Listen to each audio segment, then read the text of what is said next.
So welcome you rate to two sessions on a short story called An Ideal Family, and the whole story is here on this link.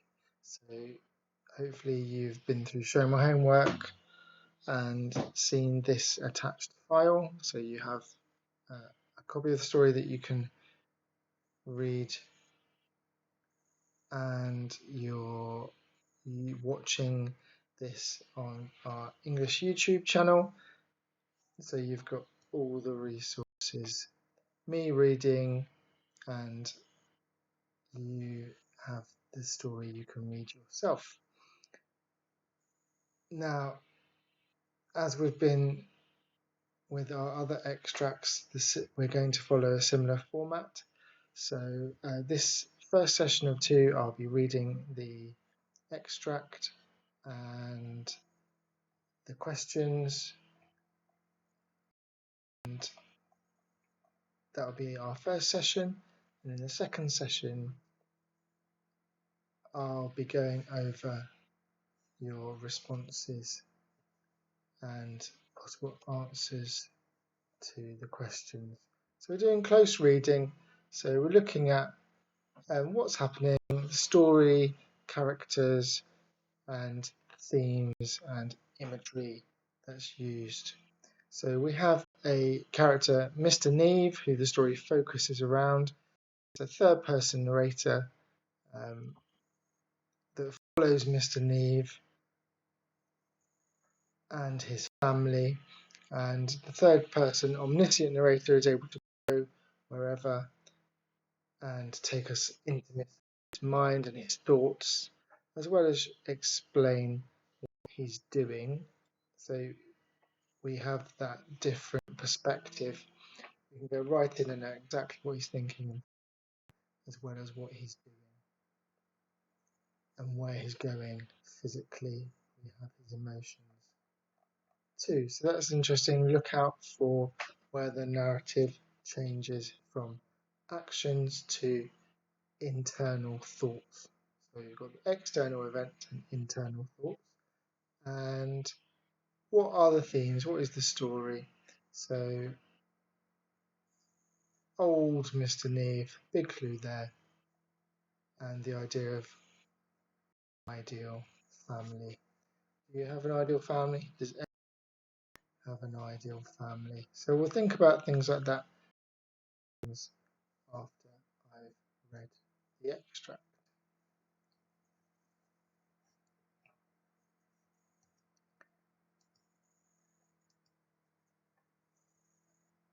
An ideal family. That evening, for the first time in his life, as he pressed through the swing door and descended the 3 broad steps to the pavement, old Mr. Neal felt he was too old for the spring. Spring, warm, eager, restless, was there, waiting for him in the golden light, ready in front of everybody to run up, to blow in his white beard, to drag sweetly on his arm. And he couldn't meet her, no. He couldn't square up once more and stride off, jaunty as a young man. He was tired and, although the late sun was still shining, curiously cold, with a numbed feeling all over. Quite suddenly, he hadn't the energy, he hadn't the heart to stand this gaiety and bright movement any longer. It confused him. He wanted to stand still, to wave it away, to say, "Be off with you." Suddenly it was a terrible effort to greet as usual, tipping his wide awake with his stick. All the people whom he knew, the friends, acquaintances, shopkeepers, postmen, drivers, but the gay glance that went with the gesture, the kindly twinkle that seemed to say, "I'm a match and more for any of you," that old Mr. Neve could not manage at all. He stumped along, lifting his knees high as if he were walking through air that had somehow grown heavy and solid like water, and the homeward-looking crowd hurried by, The trams clanked and the light carts clattered. The big swinging cabs bowled along with that reckless, defiant endurance that one knows only in dreams. It had been a day like other days at the office. Nothing special had happened. Harold hadn't come back from lunch until close on 4. Where had he been? What had he been up to? He wasn't going to let his father know.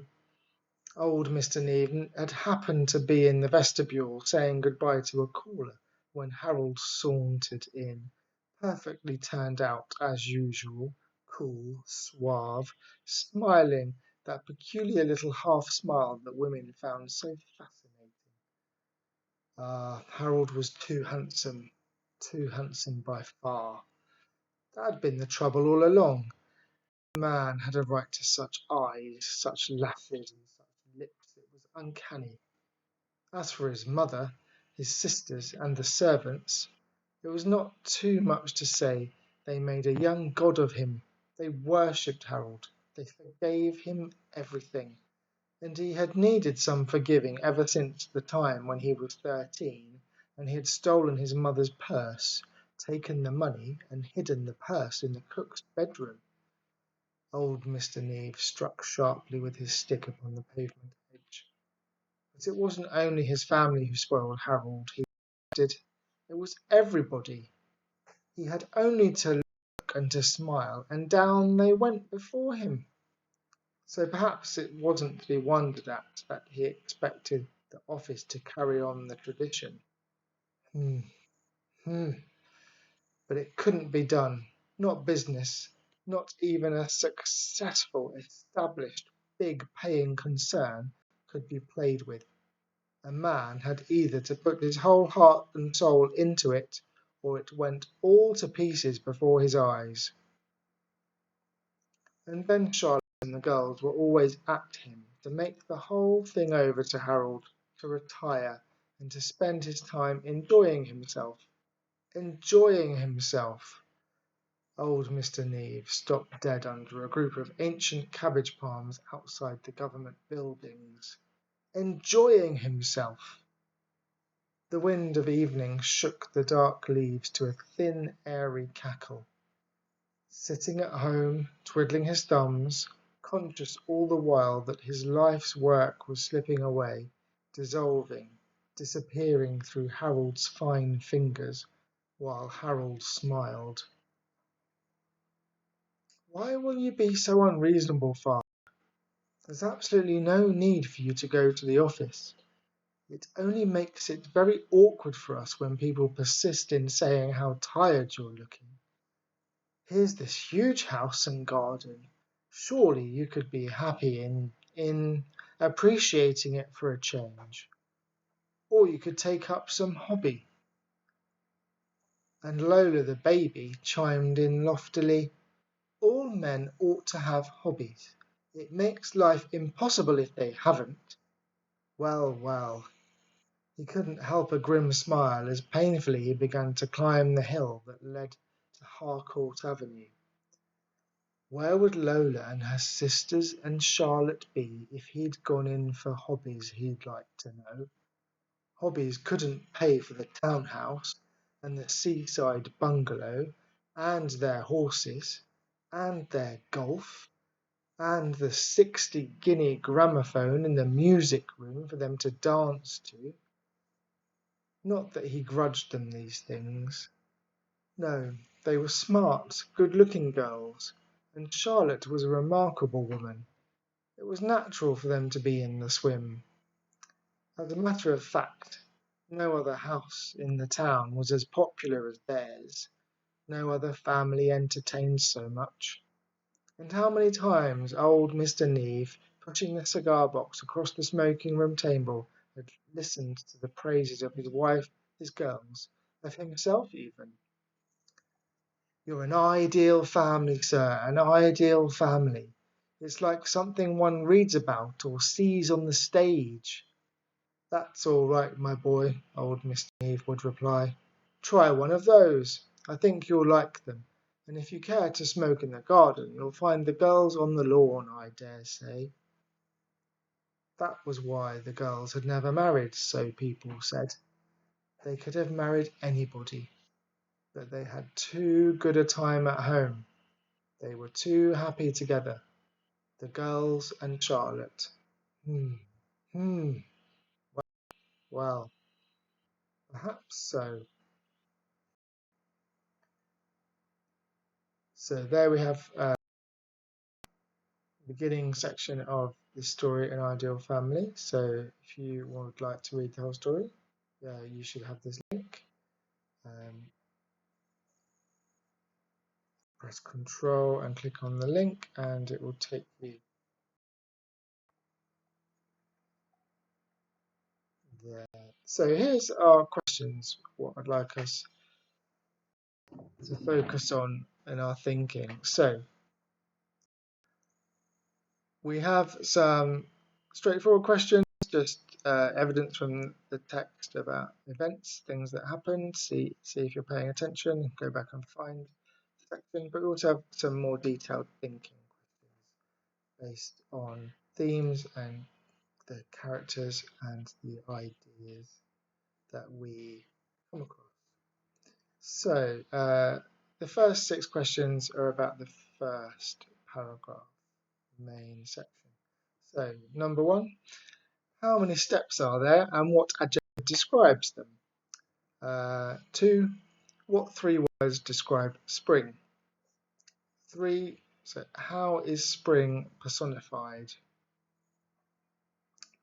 4, he wanted to stand still, to wave it away. So that's the quote. So in that quote, what is to wave it away? What is it? And then what does he not have the strength and energy to do? So reread the first paragraph of the story. How does the writer use language to develop the theme of old age and isolation? So these questions before should build up to you be able to answer this question. So one, language, please. If you can see the personification and have the answers to 4 and 5, you should be able to answer that. So, and then 7. So introduce the character Harold. So what time does Harold come back from lunch? Number 8. What adjectives are used to describe Harold? And is there evidence? How does Mr. Neve feel about? Number 9. What had Harold stolen as a child and where did he hide it? Number 10. What adverb describes old Mr. Neal walking uphill? 11.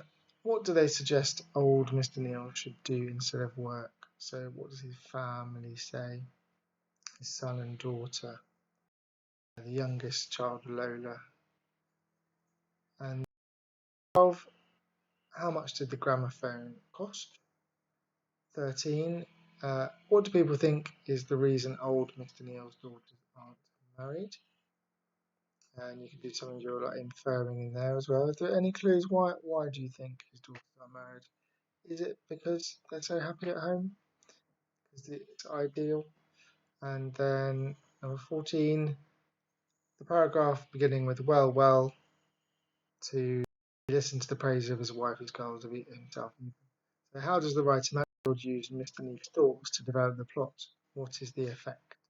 So I talked about that earlier about the narrator going from the third person omniscient, where they're looking from the outside in and being able to see everything what they're doing, to be able to go into their heads, into their minds, and knowing what all the characters are thinking.